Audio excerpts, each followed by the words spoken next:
Is that Worcestershire behind you? It is. I'm at top of Flaky Hill. Oh, it's a very spiritual place. It's a dum-de-dum. It's one of those special ones where I dig into the weeds with somebody special, somebody who loves the Archers as much as me. Well, actually, I think her vintage and her kind of like love of all things Worcestershire is probably even bigger than mine, because she can write about it. I can't write for toffee, as we all know, but she's written loads of words, and by all accounts, it's been a key part of her life. So it's Charlotte Higgins. It's that Guardian journo who wrote 15,000 words. Was it, Charlotte? It may have felt like that, Roifield, but it was only 5,000 words. Oh, I tell you, it felt like about 15,000 words to me. You wrote a lot. It was quite hard to write. Well, it felt exhaustive, but in a good way, right? In terms of, you got all aspects of the Archers kind of down. You know, you spoke to the actors, the showrunners, the directors, even fans, you know, and even down to the Foley artist. You know, she got a proper load of big ups, you know, the Spot Ninja. The longest-running drama in the world is a soap opera about life in an English farming village. Every week, 5 million people listen to The Archers on BBC Radio 4. It is also the broadcaster's most downloaded radio show. It first aired 70 years ago, that is to say, during the era of the horse-drawn plough and tea on the ration. First off, the lovely thing about the article was that it kind of was a bit of a precursor, wasn't it? It was that to the Beeb and other bits of media doing loads of things to celebrate the 70th anniversary of the Archers. So first off, did you get your bosses and say, look, this thing is like massive, it's really important to 5 million Brits each week, it's the 70th anniversary's coming up? Or did they say to you, oi, get this written? The former, actually, and it was we started discussing it a really long time ago. I actually think when the Helen Rob storyline was going on, I think we scratched our heads a bit and thought we should have done something amazing about this. And by the time, you know, these things take a really long time to put together, so we sort of missed the moment with that. And I'd always had it in my mind though, because so I write these long pieces for The Guardian, and that's my job. And one of the things that I really like to do is look at British institutions and kind of hold them up to the light a bit and to take a bit of distance from them. Things that we often take really for granted because they're part of the texture of our lives, but in fact are really quite odd, or revealing, or provide a useful lens for looking at aspects of ourselves. And I do think, you know, The Archers is a really fascinating lens for looking at Britain, or the way, or a kind of Radio 4 version of Britain. I've had it in my mind. So ages ago, like 18 months ago, took out for lunch the press officers at Radio 4 and said, look, we really want to do this. And my bosses were really up for it. They took a sort of similar attitude that, you know, it could be brilliant. And one of my editors on this section, the long read of The Guardian, one of them is a committed Archers fan, and the other one hates it.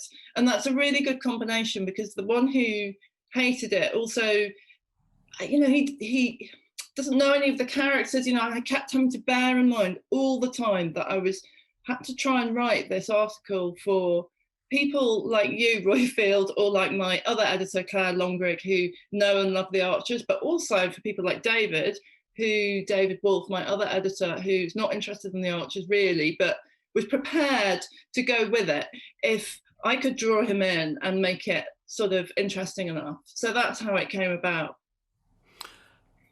You talked about it holding up, that you write articles about British institutions and how they are some level of a mirror, or how they help to explain, this is my interpretation now, explain us as Brits. How English / British is the Archers? Because I think this is all about England as opposed to Britain. I would absolutely agree with you. I think it's absolutely about England. It's not really about Britain. And certainly anecdotally, Scottish friends would tend to agree with that. Not finding much love for the Archers among my Glaswegian friends. No, I think it's absolutely that. And I think it's about the Shires. And I think it's about, I mean, I said this in the piece, and I think it's partly because I'm from the Midlands. I'm from the North Midlands. I'm from Stoke, which came up in the Archers this week extraordinarily. With an artist, a knitting artist, a textile artist from Stoke-on-Trent featuring in the Lower Loxley Gallery. Unbelievable. I was so excited. Stoke and the Archers. Anyway, I come from there. So, it's always been in my mind really that it's about a particular patch of the Midlands. It's about some unknown, we can't really put our finger on it, patch of Worcestershire or Herefordshire. It's within reach of Birmingham, but it's not urban. It's about this. It's about the Shires, and to me, that is a territory that's so rich with literary association. It is. I don't want to get too pretentious, but I like being pretentious. It's Shakespeare, it's Tolkien, it's George Eliot. All these rich literary inheritances, which is absolutely not obvious in the Archers, but I think they're all kind of there in the soil. They're in the soil of Lakey Hill, feeding into the drama and the sense of place that the Archers has. And I think you're absolutely right. It is that place, and I can see it in your Zoom background, Roifield, of the sort of rolling English hills. It is about England, yeah. Mm. Would you agree with that? Because you're a Brummie, aren't you? Yeah, but for me, right, and this might be slightly controversial, I don't feel the Midlands in it at all, other than references once a month to Birmingham being, up the road. To me, it actually feels very southern. But that's interesting.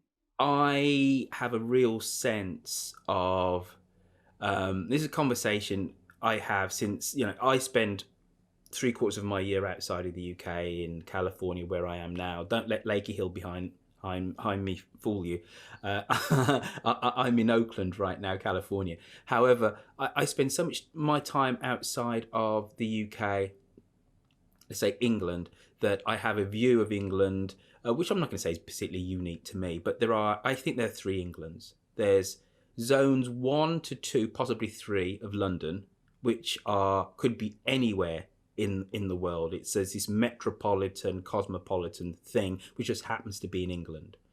Then you have urban England, where you have Indian corner shops, and you have public transport.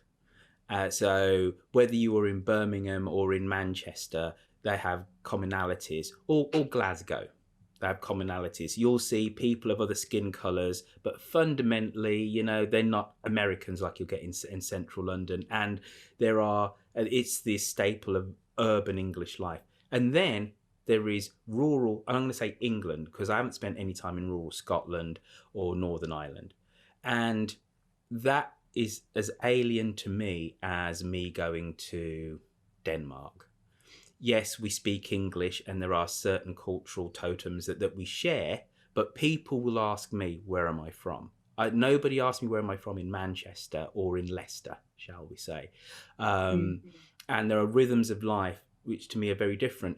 And considering I have this view of England, in many ways, my love of the Archers is slightly at variance with that, because the Archers for me is utterly a warm blanket. But for me, and I say this only half jokingly, all the farming stuff gets in the way of nothing much happening. I'm quite happy, and I know you talked about in your article as well about the fact that there's a whole legion of people who like the fact that nothing much happens, and it's about the rhythms of life and community throughout a year. So yeah, the fact that it's a rural soap and that I'm so into this rural soap is, I like Marvel superheroes. Like, I don't know how it's happened, basically. Because it is Middle England's omnipresent soundtrack, it can be easier to see the Archers as some kind of naturally occurring phenomenon than, say, an experimental, durational artwork that blurs the boundaries between fantasy and reality, or a peculiarly English epic, as its former editor or showrunner, Sean O'Connor, describes it. We should say, right, for full disclosure, that I interviewed you for the piece, and you are one of my most enlightening interviewees. It was a fantastic interview, and you told me about how growing up as a very urban boy, you had suddenly found the Archers, and it was sort of exotic and strange. Am I right? Yeah, no, absolutely. I grew up on a diet of independent local radio, BRMB, with Les Ross and Tony Bullock going, all right, and Saturday doing the football. We got a goal down at West Brom, and that was great, and a way of realising that there's a world outside of Birmingham was Radio 4. There were people talking about travel throughout the world, and it's not by accident. Here I am in California. It's not a rejection of England or of Britain, but it's just like there's a world out there, and Radio 4 was my gateway into escaping an upper working class, lower middle class neighborhood, and realizing that there was something outside of Brum and the West Midlands. So the fact that it was actually the Archers is made in Birmingham is purely an accident. There's no hometown allegiance there, and the fact that it's supposed to be 20 miles away, because that world for me isn't 20 miles away, it's 1,000 miles away. Yeah. And there's a whole, it's so fascinating, that whole thing about listenership, and we listeners, I think, are probably largely urban. I mean, it's quite hard to get to the bottom of this, isn't it? Because, I mean, we need a sociologist to tell us precisely, but it feels like a lot of us listening are urban. So there's this really peculiar explaining the country to city people, which of course it's always had. And Godfrey Bazley, in fact, I've probably got on my desk somewhere, if only I could unearth it, but I won't. The original memo, not the original Roifield, I didn't steal it from the BBC archives, but I photographed it on my phone and then printed it out later. The original memo pitching the Archers in 1950, August 1950, talks about exactly this, that it has to be, it has this pedagogical impulse at the beginning to improve or modernise farming, but also it's to make people in the city feel more in touch with the countryside, which it does. It does. I mean, I like feeling in touch with what's going on in the seasons, and lambing and all of that. I wouldn't know there is such a thing as an anaerobic digester if it wasn't for the Archers. Do you know what I mean? Totally. Herbal lays. I mean, I have had to Wikipedia them. I mean, I still can't quite remember what they are, but there's a whole. I mean, it's completely fascinating that this whole kind of mysterious, half-understood language that they're speaking about. I mean, it's sort of wonderful. It's calming, isn't it? It is.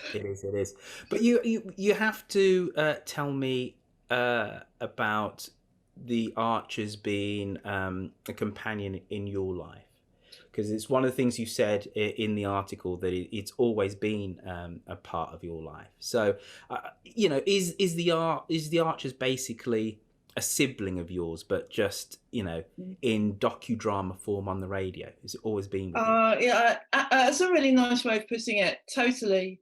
I grew so it is a joke in my family. It's like family mythology that the first tune that I recognised, I'm sure this is true for loads of people, but the first tune that I recognised when I was a tiny little, smidge of a thing, was the Archers theme tune. And I was absolutely that person who listened with my mother, and And also, when I was a bit bigger, we're quite an argumentative family. I mean, I love them all very, very deeply, and all of that. And we all get on terribly well now. But it was quite a rocky teenage. I was, just constantly having arguments with my parents, like many teenagers. And we used to have supper at 7:00, and the radio would go on for the Archers, and it would be that 12.5 minutes or 15 minutes or whatever of peace and quiet. And it was like almost, it's like a brief ceasefire, and just this moment where we could all be silent and just agree to like the Archers. So things, I can remember things also like the sort of family joke about Susan when she was imprisoned was not that we should be freeing the Archers one, but rather that my family really hated Susan Carter. We should be throwing away the key. So there was a kind of mini sort of campaign. My brother's also like the Archers. By the way, Susan Carter, I would now like to say is among my favourite. I sort of now believe that Susan Carter is the kind of key to the Archers, and I really love her character. So, but at the time, yeah, we wanted to see the back of that Susan, and then she said, "Rotten prison, she deserved it. She'd done something very bad." It was like that. So it's always played a very important part. And actually, this kind of really sad thing, my mother died a couple of years ago, and I know she would have absolutely loved this article. She would have loved that I was doing it.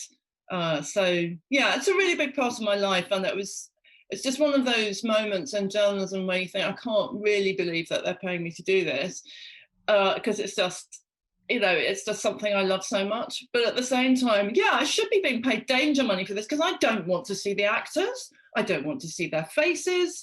I don't want to know what they do in their spare time. I don't want to know how they're related to each other in real life, and that this one is married to this one. No. But anyway, it was worth it. Did you discover any salacious gossip when you were you don't have to tell us what that was, because I appreciate that you can't break your journalistic kind of integrity, but were actors saying, quite fancy, not through actors, because they were discreet and well briefed, no doubt, by the BBC, but when I think I put out on my Facebook page to various Archers related questions, and some of my just to see what people remembered or what they felt about various things, just among my friends, and various journalists who'd had long careers and they'd worked in Pebble Mill in the 70s and things like that. I got a couple of bits of really quite extraordinary gossip through instant message from people who'd.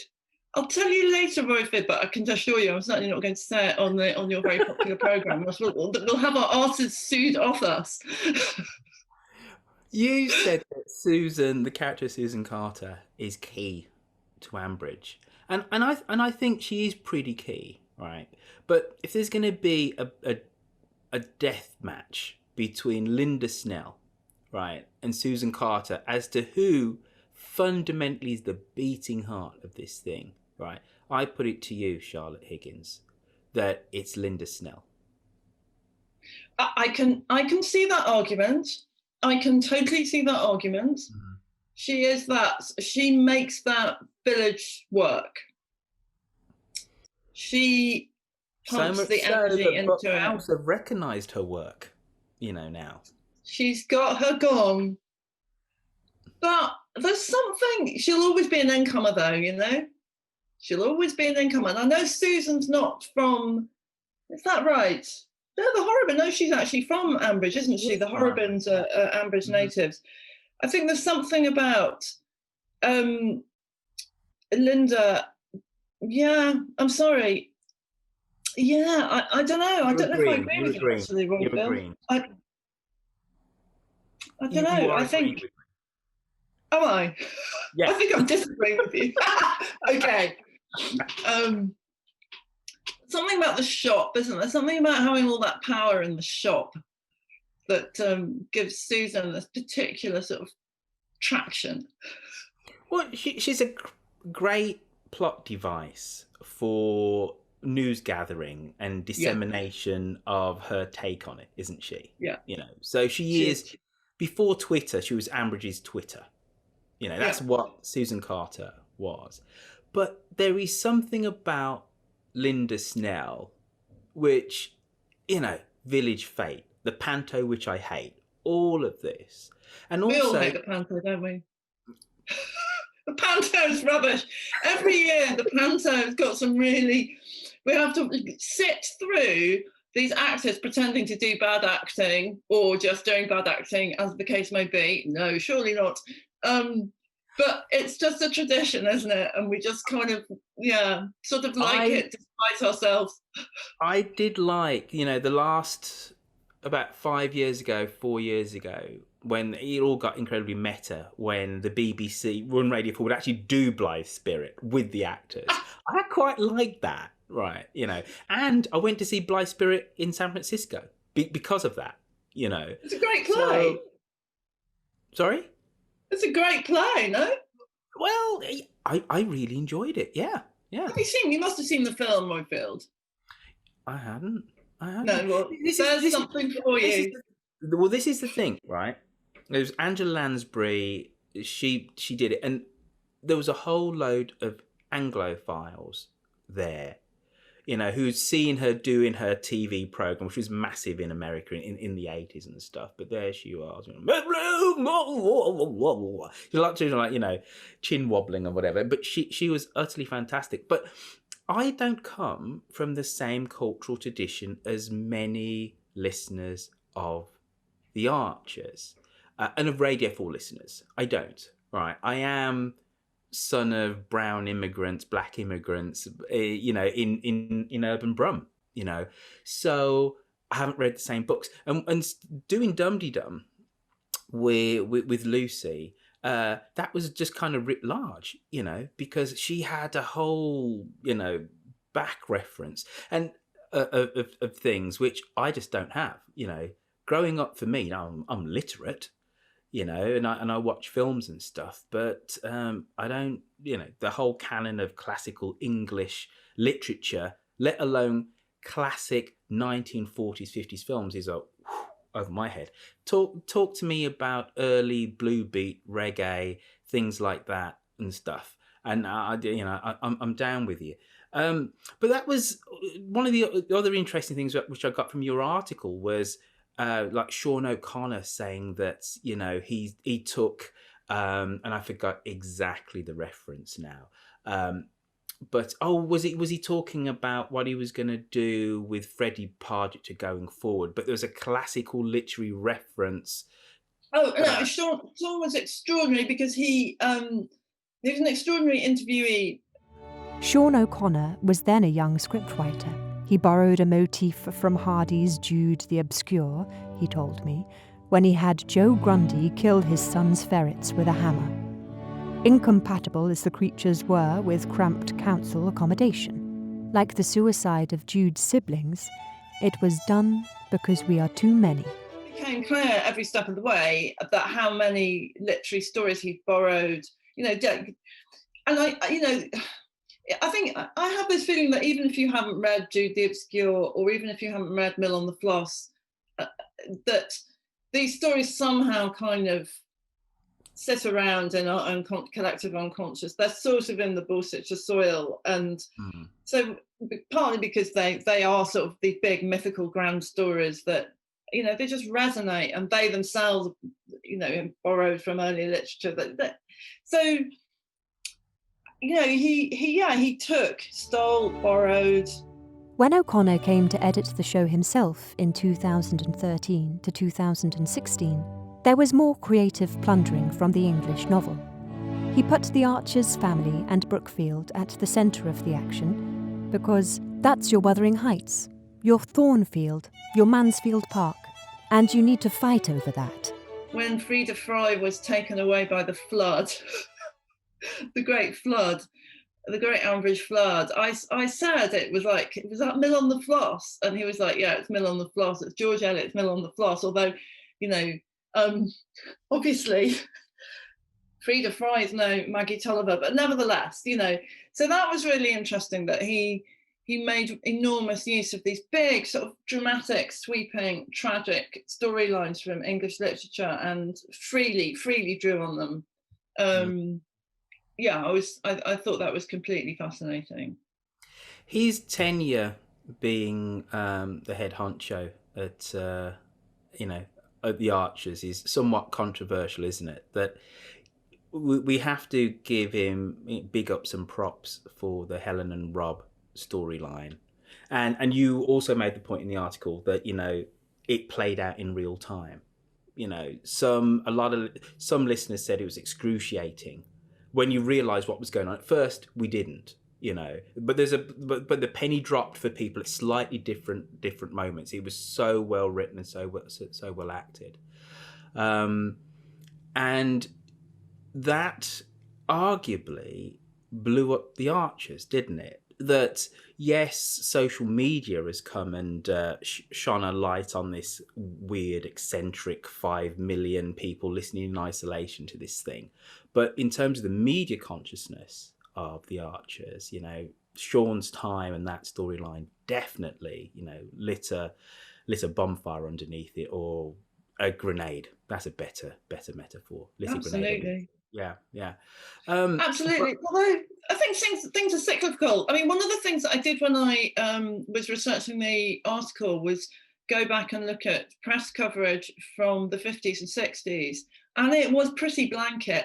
The Archers, it's really hard to imagine how big it was then. I mean, there was telly, but it's not like many people had one. Really far through the 50s and well into the 60s. There were 3 channels only. 2 channels only, and then BBC 2 came along in the 60s. There wasn't the wide choice we have now, and it was absolutely massive. And those people, they were so famous, and every weekend they were opening fetes or giving public events, and really in character, doing it all in character, to the extent that some of them found it quite hard to unravel themselves from the character, from the person they were playing. So I think it goes in waves, but yeah. I mean, what amazed me actually, Roifield, maybe I'm always a bit naive about my own work, but how much they regard it as important, the editors, to get press, to have a storyline that really attracts the newspapers. I was thinking, why? You've got lots and lots of listeners, and the BBC is a massive institution compared with any newspaper, but it really, talking to them, it just seemed very obvious to me that it matters that they sometimes get these storylines that really push through. And that was clear talking to Vanessa Whitburn as well. So she'd had various, Elizabeth's abortion of 1991 famously, and also the Simon Pemberton domestic violence story, that was quite sort of well covered in I think that was also the 90s as well, wasn't it? So it comes and goes. But yeah, of course, this, as you so wisely say, this was the kind of Twitter and Facebook storyline. It really sort of hit home, and it was a magnificent. I mean, they won't have one of those again for a long while. That was such a magnificent and such a touching and such a kind of excruciating, as you say, line. I remember when she was raped, and where I was standing in the kitchen and I couldn't quite hear it because I was making some food. Did that really happen? It was absolutely extraordinary. I listened to the death of John Archer. I couldn't tell you where I was.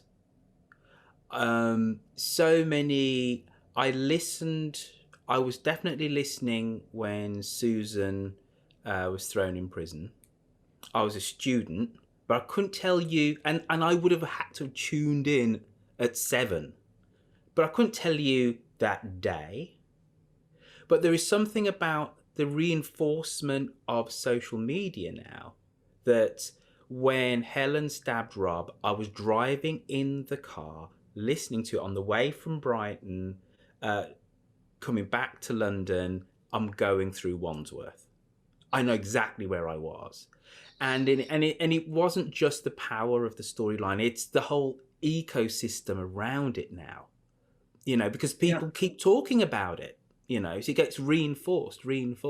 I pulled over, I was on the Harrow Road in Notting Hill, Maida Vale, when Mike Tucker agreed that when he came to peace, basically the fact that he was going to be the father to a Downs child, and I had to pull over. I was like, and it was big. And then, of course, whilst it was still fresh in my mind, you then go and log on online as everybody's talking about it. It is. Yeah, you are right, Roy. I do agree with you. And in fact, now that you say that moment when I wasn't quite sure whether Helen had been raped or not, it was a Sunday morning, and I tweeted what just happened, and Philip Pullman, the author, name drop clang. Philip Pullman replied to me, which I will always remember. He replied to me saying, "Rob has planted his infernal seed in Helen's organic garden." You shouldn't be laughing at such a... The whole thing, it was magnificent, yeah, but awful. It's so Philip Pullman as well, like really solemn. One of my favourite authors, incidentally, so I was kind of very excited that he'd helped me out there on the plot of The Archers. Sean O'Connor, you said, is kind of been unleashed by not working at the Beeb anymore, and I think we can say he's flounced off, can't we? You might. I have no idea how he left EastEnders, for example. So yeah. All right. So he was kind of unburdened by, by being, diplomatic. By being a corporate BBC person, yes, and having to be terribly careful. Yeah. Who else, other than me, of course, who else was good to chat to? Did you think, oh, crumbs, they've given me an insight into things? Well, loads of people. I mean, it was of the people of the team in The Archers, I really, really enjoyed talking to Jessica Bunch. Have you ever had her on the show? No. Oh, get her. She's so great. So she does the future storylining, the long-term documents. So she knows what's happening to Elizabeth in 10 years' time or whatever. I mean, and just the way she spoke about her idea of Ambridge and the way it just trickles on even without us. And she was just so full of brilliant insight and a lot of love for the show. And also I just found it, she explained to me, I mean, not much of this went into the piece in the end, but she explained to me in enormous detail, which I found so interesting, the machine-like precision of making the show, and that this constant 10-week cycle that they're on, interlocking 10 weeks, which of course it genuinely makes it very difficult to stop and start it, because there are so many moving parts. She explained all that to me really beautifully and clearly. And we talked a lot about the idea of time in The Archers, the idea that it does happen, as we've talked about, in real time, the fact that it's just been going on for a long time, the fact that, if you're working on The Archers, you have this landscape that's sort of pre-made, and you can sort of plant things and prune things, but you're never starting afresh. She just spoke about it really beautifully. Barry Farimond of the cast, I just absolutely loved.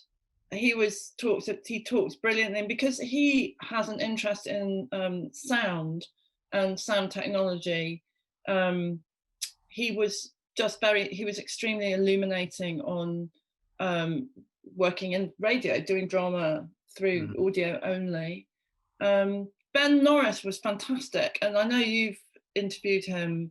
What I found, I mean, he's a really sharp and clever, interesting guy, clearly, but what I found great about him as an interviewee was that because he's quite new, he hasn't internalized the Archers world as fully as some of the people who've been on it for a really long time. So to him, it is still kind of peculiar and fresh and unfamiliar, and that can be really good if you're trying to, sometimes it's, if someone can play the violin beautifully, they can't necessarily tell you about how they're doing it.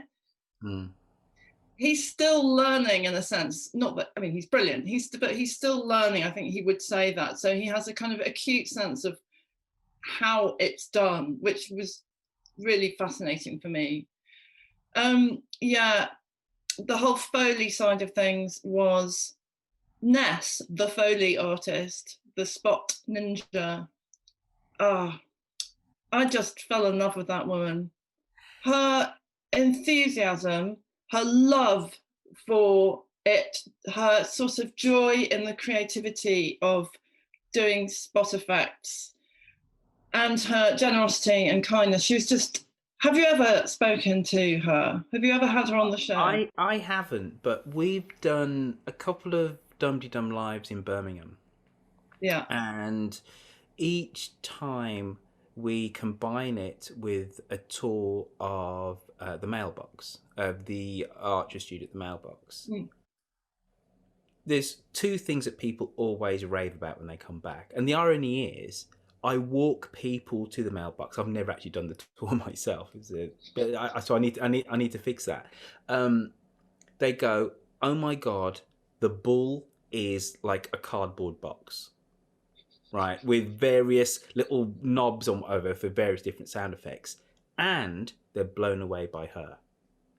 And they're like, because she takes the tour, or at least she takes one of the tours anyway. Yeah.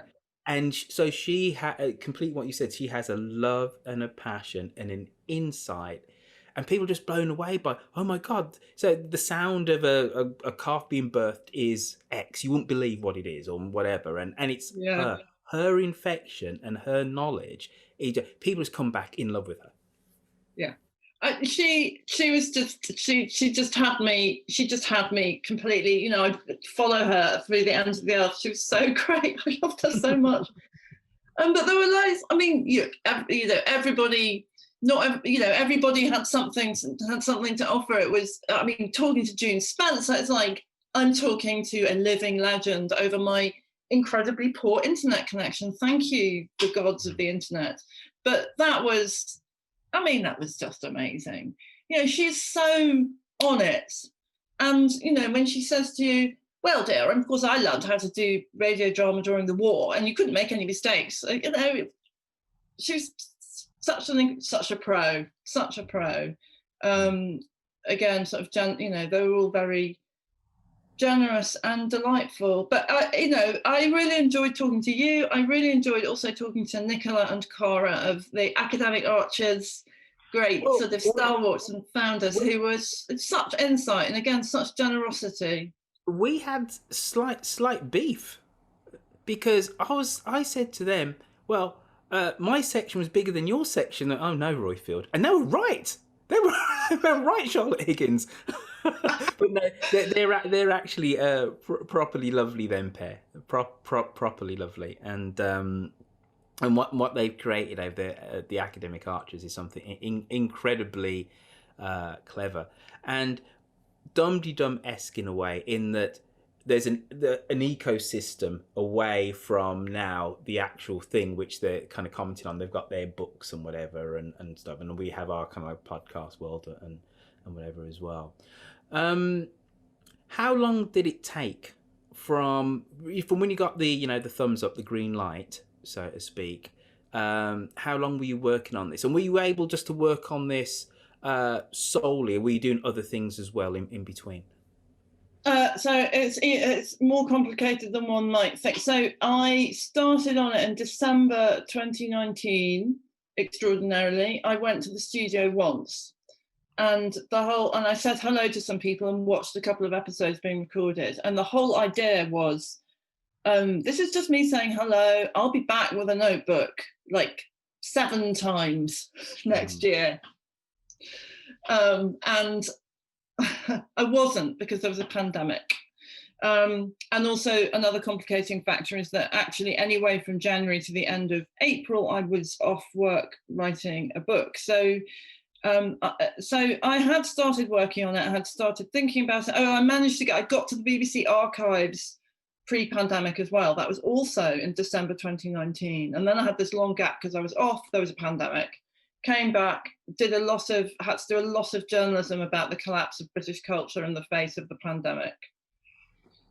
Eventually towards the autumn, my editors were kind of like, are we going to get this? Like, come on, we need to see the Archers piece. Oh yes, I interviewed Jeremy Howe, the editor, and some other people in about June. But then I in earnest was working on it October, November, and the early part of December. And I don't think I published any pieces during November because I was working on this. I mean, I do a couple of other things. I write editorials for The Guardian, which don't get bylines, leading articles which don't have bylines. So that's also enough. But yeah, there was a period of a month when I was kind of completely solidly working on it. And frankly, for journalism, that's such an unusual privilege that you would be able to devote so much time to something as apparently, we know it's not true that it's insignificant, but it's apparently insignificant as the Archers. Obviously, we know that it's an incredibly important cultural artifact and requires a lot of thought and reporting if you're going to think about it properly. But no, it was a huge, huge privilege to be allowed to have that much time to spend on it. So we like to make them a quite slow burn. You get a sort of richer sense of something if you insert time into the process. If there hadn't been a pandemic, it would have been a different piece. There would have been more on the ground reporting and less struggling with a bad internet connection and doing interviews on Zoom.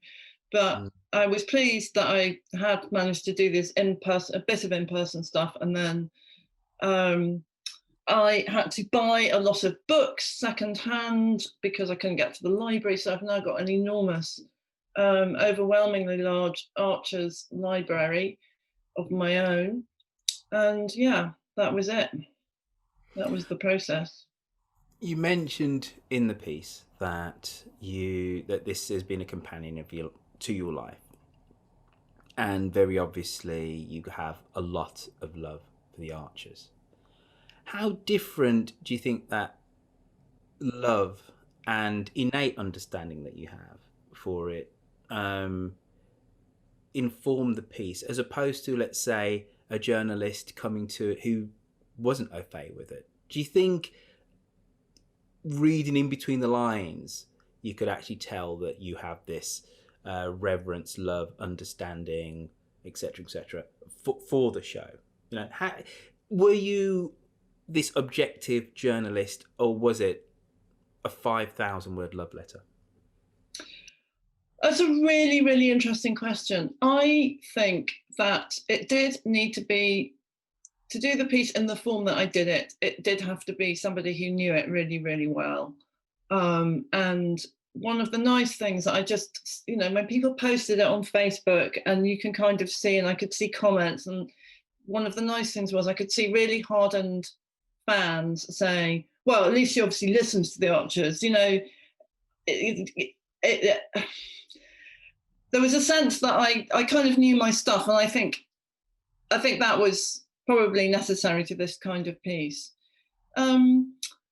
It was really what I wanted to do, and was the challenge, and was really quite hard to do, was to try and distance myself from it a bit, was to try and break that familiarity that makes something hard to describe. If you want to describe something really clearly, you have to defamiliarize it first. You have to look at it from a distance. You have to pretend that you don't know it. And that's a really hard trick to pull off. That was one of the really challenging aspects. And again, on the other side, what I was really pleased about was people saying to me, I don't really care about the Archers. I've never listened to it. I've listened to it a couple of times. I hate it, but I really found the piece interesting. interesting. So, I mean, I'm not saying everybody thought it was brilliant. I'm sure it had lots of flaws, but that was what I had wanted to capture, that I would somehow be able to explain it. I had in my mind a kind of mythical American reader, because we have quite a lot of American readers. Why would you want to continue reading this piece about something that, has nothing to do with you? You've never really heard of the Archers. Why would this be interesting? So you have to keep them in mind. And then I was also thinking, yeah, but Roifield and people like Roifield have got to get something out of this as well. And so doing both those things was really hard. But I wouldn't have, with a piece like this, you've kind of got to have some sympathy for the subject matter, right? I mean, otherwise you'd send yourself mad spending so many months with something that you thought was terrible or hated. So I think it was important to me that there was an underlying love. And my editor had said to me, I think you should come clean about it. I think, you should say that it's been very important to you, you should declare your interest almost, but also that this is underlying this long piece. And I'll tell you something else. I loved it even more when I'd finished, which is not always going to be the case. You might think after months and months, and it's really hard writing this and sort of thing, and technically it's a hard exercise to make a 5,000 word piece readable all the way through, and it had a lot of edits. We always do a lot of editing, and that's always exhausting. But nevertheless, my love for the Archers is completely intact. I've almost been more committed to it since. And I pitched to my colleagues at The Guardian that I should take on the old Nancy Banks Smith job of a month in the Archers. And breaking news, they accepted, and I am going to be writing a monthly column about the Archers. Yay. So that's now public, because I've told you, and I'm really, really excited about it and a little bit scared. So that'll be coming out every month, last Saturday of the month, more or less. That's the plan. And I'll never, ever do it a tenth as well as Nancy Banks Smith, but I will give it my all. Well, listen, we're going to have you on even more regularly now then, whatever. You raised a really interesting point, starting to slightly wind this down, that through social media, I have been connected to a whole universe of other Archers listeners. And this is pre-Dum-de-Dum, so the tweet-alongs kind of came first, and, oh my gosh, and, this person's funny, this person's clever, this person's whatever and stuff. And we are a community. Because, as I said before, listening to this thing, up until social media really got its teeth into it, was a solitary experience. People might have done it with their families, but fundamentally, there's no water cooler moments. It's not like who shot JR and whatever. And, people talk about it at work outside of the, crumbs. I'm showing my age there, who shot JR. But hopefully you understood what I was saying. I remember it quite well myself, don't worry. Just checking. So, or shall I say, who killed Dirty Den? Prove my age again. But anyway, so one of the amazing things is, for me, being in America, key to people's Anglophilia is an appreciation of the Archers. So many people so when I do meetups over here in California for Dum-de-Dum meetups, I will say that every American is a fan of Radio 4. And to prove that they're a fan of Radio 4, they say, and I listen to the Archers. That's actually really quite key. And of course, it goes beyond that. So they're all into, with its classic literature. And then they show their bona fides again by saying things like, I like Are You Being Served? I watch the rewrites on PBS and whatever, and things like that. But it's absolutely key in terms of, I think for lots of people who aren't English and British, a key sense of ownership of the BBC is actually through the Archers. And a key understanding of what for me is a bygone age of English culture. You know, village fetes still happen, but I've never been to one. You know, stir up Sundays, I've never heard of that until the Archers. I just, you know, does that even exist outside the Archers? Well, thank you. You know, but even people observing Lent and saying, I am going to give this up for Lent. That don't happen in my neck of Birmingham. It just doesn't happen. Right. So it really demonstrates the soft cultural power, not only of the Archers, the BBC, England and Britain, but I really do see it. You know, when I go to other bits of the globe, whether I'm in Toronto, and we did a massive meetup in Toronto, we had 25 people, all Canadians. Some of them had British roots. My mother was, you know, British, or my dad or whatever. But they talk with such kind of glowing terms, not just about the Archers, but actually about England, you know, and about Britain. And yeah, I just think the BBC have utterly missed a trick with iPlayer. That iPlayer should be available for people around the world, and you just, you know, you've got to pay $10, just like Netflix. What's your biggest, most excellentest takeaway from your year plus, not only consuming but writing about the Archers? You got to really hit the landing here now, because we're going to end, Charlotte. No pressure. I think, and I have to say, Nicola and Cara really helped me with this, helped me understand this. I haven't quite seen this about the Archers before. I got very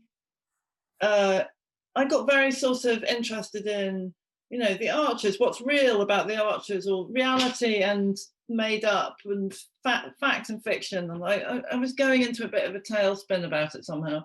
And Cara, one of them, Cara or Nicola, said to me, but it is real. And suddenly I was like, yeah, you're absolutely right, it is real.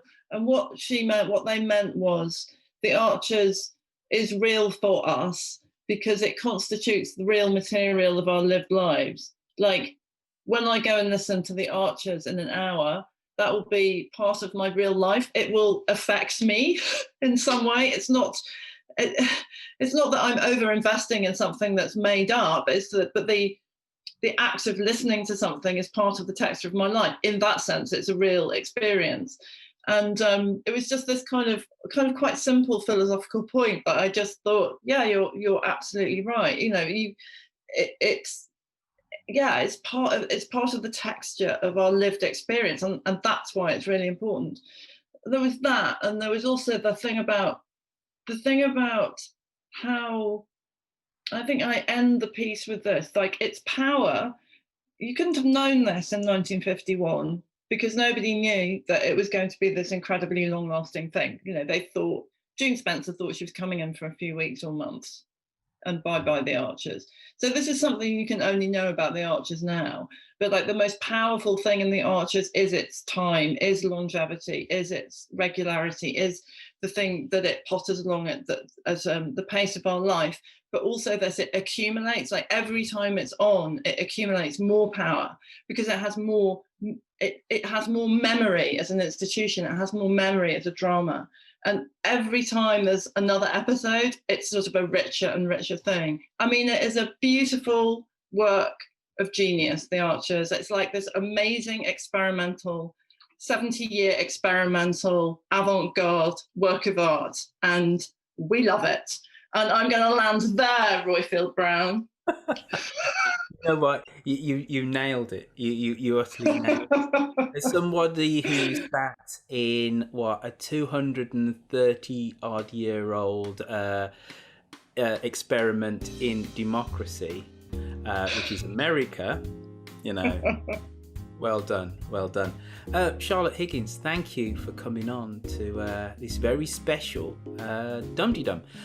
People will be able to see you. So, which of those books behind? Because we are going to put this up on YouTube. Which of those books behind you would you recommend that someone should go out and purchase? Put it out. My books? Yeah, so I'm looking at. I've got Richard Long. If I'd known you were going to put this online, I would have done a lot less kind of gurning and kind of grabbing myself. Anyway, so apologies, viewers, for not doing a more. I would have actually brushed my hair. That's my latest book. It's called Red Thread. It's about mazes and labyrinths. And I've got a book coming out in the autumn, which is a book of retellings of Greek myths. So there you go. Wowza. Thank you for coming on to this very special Dum-de-Dum. Thank you for all for that great article. And the one thing I did forget to say, when you said that there are people going, she has actually listened to it, because there are 5 million listeners of this thing, so there's 5 million different interpretations of it. So the very fact that your article was met with such warmth from such a critical audience goes to the strength of the article, and you absolutely did nail it in terms of being able to explain the Archers and what it means culturally to people who aren't Archers fans, and then an Archers fans who think they know everything also could still take something away. See, there's a neat trick was actually played and executed there. Charlotte Higgins, gonna say goodbye. Goodbye. It's been an absolute joy. Thank you so much for having me. The ideology of the Archers, in fact, was most clearly set forth as long ago as 1955, after its most sensational episode went out. The death of the glamorous Grace Archer in a fire in the stables at Grey Gables, a broadcasting event that utterly eclipsed the opening night of ITV, Britain's first commercial television channel. The significant part of the story was not so much the death of the young wife in her husband's arms, as the dialogue that took place the following day between patriarch Dan Archer, the father-in-law of the dead woman, and his daughter, Christine, who has been played for 67 years by Leslie Sorwood. Addressing his distressed daughter, Dan said, "Me and Simon there, in the milking parlour shed. We've got the same feelings as you, and everybody else, but we've still had to carry on milking. And all we can do is the same as folks somehow managed to do in similar circumstances. Just carry on." Just carry on is the real story of the Archers. People may die, disaster may strike, but life will endure. There will always be cows to milk, there will be lambs born in the spring, there will be harvest in the autumn. The months roll, the years turn, the Archers are still there, embodying its own ideology, by itself continuing and enduring. And in this fictional world, everything will be all right. Even if it won't, it really won't out here in the real world, in our cold and fractured world. "I don't know what the final episode of The Archers will be," said Jeremy Howe, "and I hope I'm never tasked with it. But whatever happens, it will," and he slapped his kitchen table twice for emphasis, "end well. All will be well, and all will be well, and all manner of things will be well."